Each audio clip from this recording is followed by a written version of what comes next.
বিশ্বাস করেন, ওয়াল্লাহি আল্লাহর কসম করে বলছি, বিশ্বাস করেন, আপনার ইন্তেকালের পরে 40 দিন সময় লাগবে না এদের আপনাকে ভুলে যেতে। ওয়াল্লাহি আল্লাহর কসম করে বলছি, এই মানুষগুলোর কেউই আপনার প্রকৃত অর্থে আপন নন।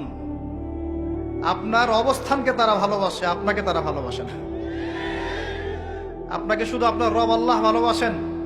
আপনি তার উপর তাওয়াক্কুল করে হারাম ছেড়ে দেন, আপনাকে আল্লাহ পাক বেহিসাব রিজিক দেবে ইনশাআল্লাহ তাআলা।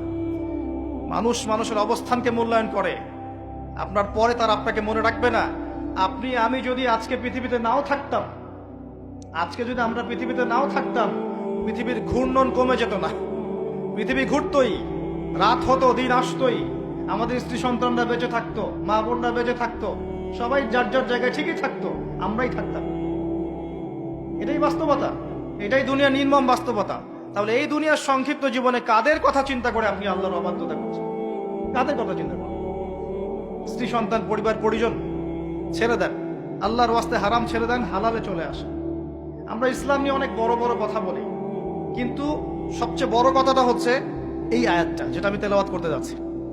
ইয়া আইয়ুহাল্লাযীনা আমানু, হে মুমিনগণ, আলাইকুম আনফুসাকুম, তোমরা নিজেরা আগে নিজেদের নফসটাকে ঠিক করো। নিজেরা ভালো হও, পরের দিকে আঙ্গুল পরে উঠাও।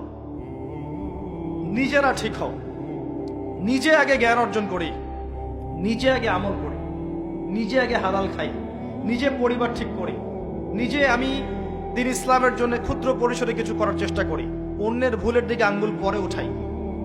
দেখবেন ইনশাআল্লাহ প্রত্যেকে যদি নিজের ফিকির করি, আস্তে আস্তে সমাজ ঠিক হয়ে যাবে ইনশাআল্লাহ। নিজে ঠিক না হলে কিচ্ছু ঠিক হবে না।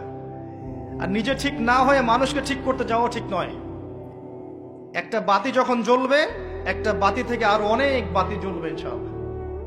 আল্লাহ পাক আমাদের সবাইকে হালাল রিজিক অন্বেষণ করার তৌফিক এনায়েত করুন, আমিন। যাদের হালাল রিজিকের সমস্যা আছে, আল্লাহ পাক যেন বেহিসাব রিজিকের ব্যবস্থা করে দেন, আমিন।